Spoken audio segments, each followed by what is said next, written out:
যেটা বললেন যে ধরেন একটা কেস, হ্যাঁ এখন হয়েছে, সবারই রাইটস আছে, বাট আপনারা সবাই জানেন যে এটা কেমন ধরনের কেস ছিল, কিংবা আমি ওই সময় কোথায় ছিলাম, আমার কাজ কি ছিল, কিংবা আমি কি করছিলাম।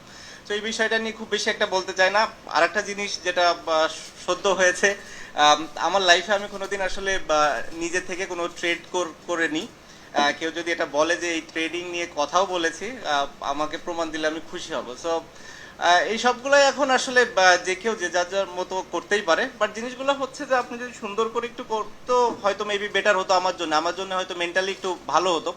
কারণ ফলস এলিগেশন গুলো আমার কাছে মনে হয় না যে এই জিনিসগুলো খুব একটা ভালো দিক বহন করে আমাদের দেশের জন্য, বা বাইরে স্পেশালি বাইরের মানুষ যখন এগুলো নিয়ে কথা বলবে, আমার কাছে মনে হয় না যে জিনিসগুলো খুব বেশি একটা অ্যাপ্রোপ্রিয়েট হবে। অবশ্যই কষ্ট কিংবা অভিমান থেকে নেয় না, আমার কাছে মনে হয় যে this is the right time